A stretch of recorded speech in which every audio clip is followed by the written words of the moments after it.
Assalamualaikum warahmatullahi wabarakatuh. Perkenalkan, saya Arindra Najwa Novasari dengan NIM 23 /51551 SV /22582.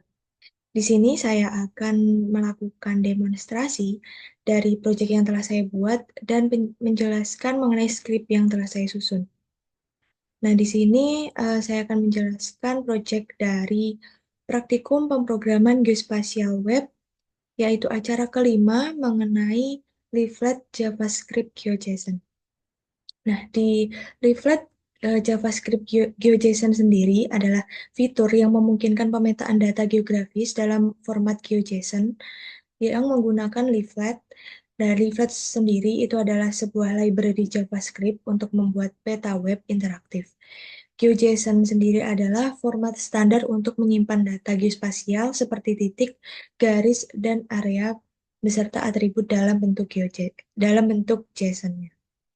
Nah, di sini saya sudah membuat index.html. Di index.html di sini menggunakan bahasa JavaScript. Nah, di sini diberi judul yaitu leaflet.js.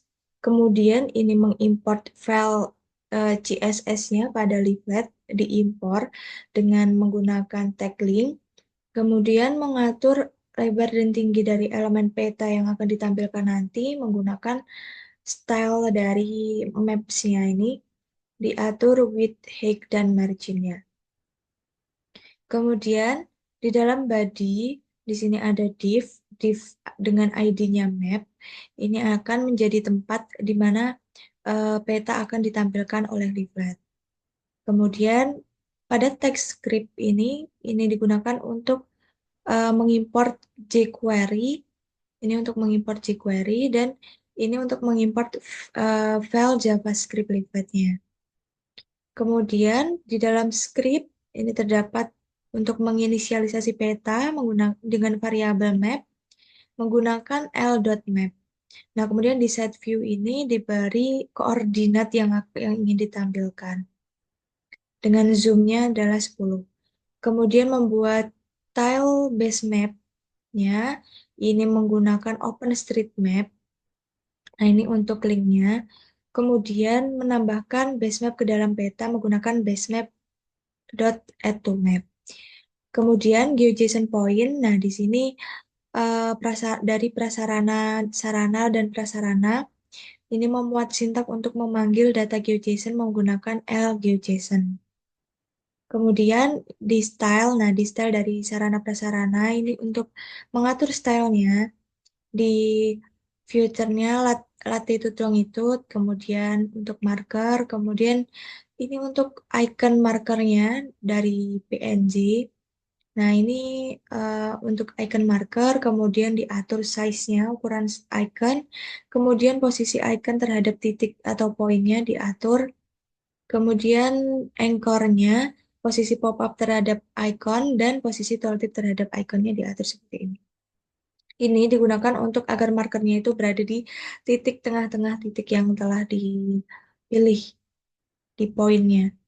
Kemudian untuk selanjutnya pengaturan untuk on edge feature di sini menggunakan functionnya feature layer. Kemudian ini untuk mengatur pop-up kontennya. Dari pop-up konten di sini dipanggil, ini ada nama, kemudian dipanggil dari future.properties.saranapra. Nah, di sini dapat dilihat pada sarpras GeoJSON.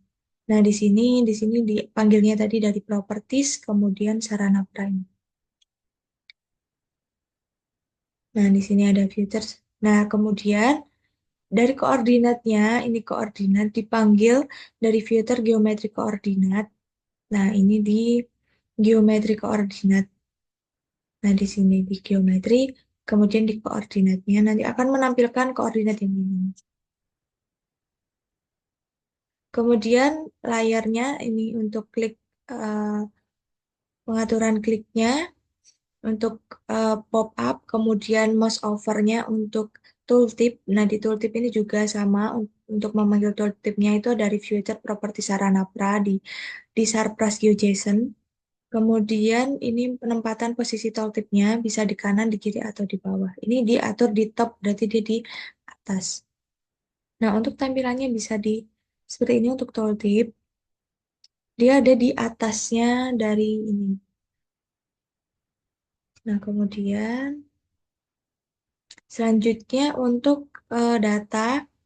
Nah, ini untuk GeoJSON-nya, ini untuk menambahkan data ke dalam GeoJSON point sarana prasarana. Kemudian map at layer ini untuk menambahkan ke dalam petanya.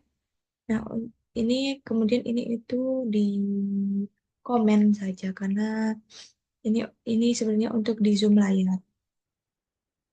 Kemudian untuk GeoJSON polyline jalan. Nah, untuk polyline jalan di sini menggunakan map create pane. Nah, create pane ini menampung layer yang akan berisi objek GeoJSON yang mewakili jalan. Kemudian get pane ini terdapat z-index. Nah, z-index ini untuk menentukan urutan lapisan di mana pen akan ditampilkan. Nah, di sini diatur 401. 401. Kemudian di sini menggunakan LGeoJSON. Diatur stylenya dari color, opacity, dan weight. Kemudian untuk on edge feature-nya, di sini untuk pop up. Nah, untuk pop up ini di sini ada fungsi future properties fungsi JAL. Nah, di sini dipanggil lagi dari jalan.geojson ini.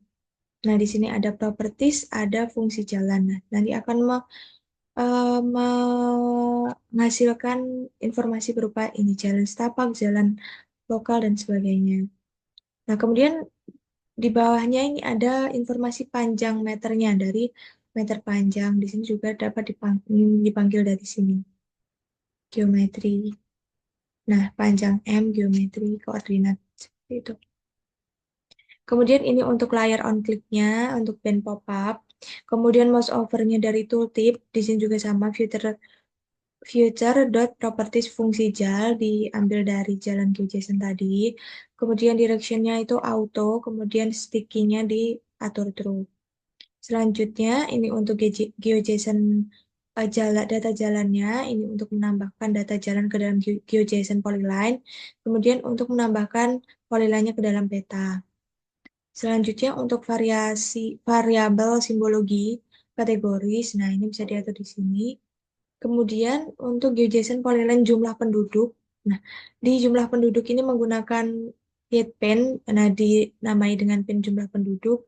Nah, di sini z-indeksnya itu diatur di 301 agar posisi poligon berada di bawah garis jalan. Karena garis jalan tadi diatur z-indeksnya di 401, sedangkan di penduduk ini di 301.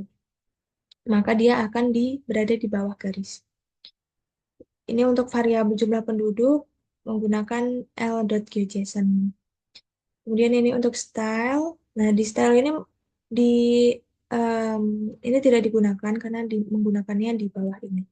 Untuk stylenya, di sini menggunakan if. Nah, di ini itu menggunakan future dan properti jumlah penduduk diatur kurang dari 2.500. Nah, dia akan menampilkan warna seperti ini.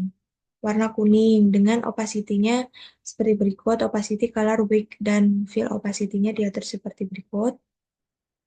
Kemudian untuk data jumlah penduduk yang kurang dari yang lebih dari 2.500 dan kurang dari 5.000 itu dia akan diberi warna hijau muda. Ini tampilannya akan nah ini untuk yang kuning ini untuk yang kurang dari 2.500, yang hijau muda ini yang kurang lebih dari 2.500 kurang dari 5.000. Nah, yang lebih dari 5.000 dia akan diatur hijau tua seperti ini.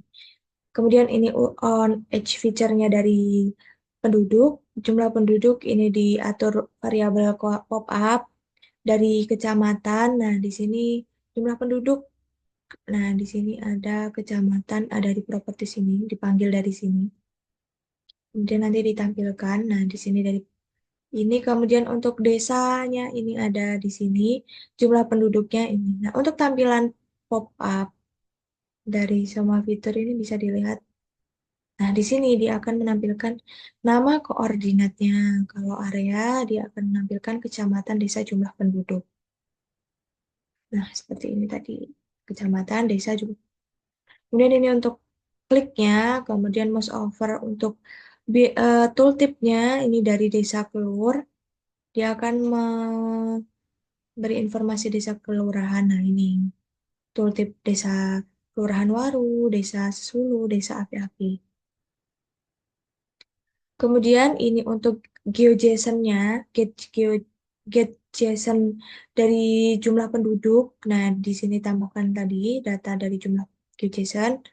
Ini untuk menambahkan data ke dalam GeoJSON Polygon jumlah penduduk. Nah, kalau ini menambahkan ke dalam petanya.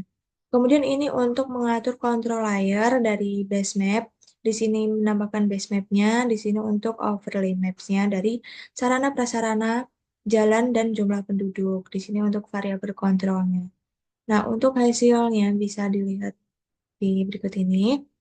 Nah, di sini ini terdapat ini ya GeoJSON data yang sudah ditambahkan tadi, ini data jumlah penduduknya, kemudian ini data sarana prasarana, dan ini yang merah data jalan. Nah, untuk data sarana prasarana di sini untuk tooltip, jika diklik dia akan menampilkan pop-up.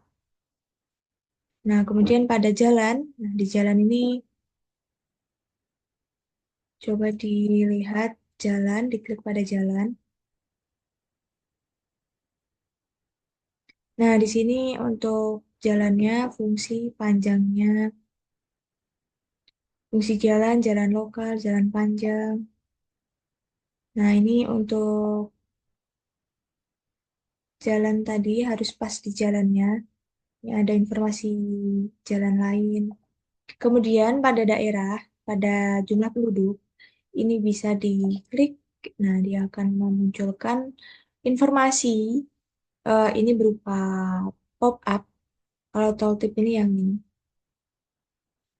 Nah, ini bisa kalau di sini, di area ini, dia akan memunculkan informasi mengenai ini dengan Kecamatan Waru, Waru jumlah penduduk. Nah, untuk data ini bisa dilihat, bisa diambil dari geoportal di sini, geoportal dari daerah yang diinginkan. Di sini saya menggunakan daerah dari Penajam Pasir Utara. Nah, di sini bisa di-download di ini. Ini data apa yang ingin digunakan. Nah, di sini saya menggunakan jumlah penduduk, kemudian ada beberapa tadi jalan dan sarana prasarana. Ini diambil dari geoportal Penajam Pasir Utara. Mungkin nah, ini untuk kontrol layarnya di sini. Ini ada base map, ada sarana. Ini jika diklik, nah ini dia akan sarana prasarananya akan hilang, jalan. Jika ingin mengaktifkan, tinggal di seperti ini. Mungkin itu yang bisa saya sampaikan. Kurang lebihnya saya mohon maaf. Wassalamualaikum warahmatullahi wabarakatuh.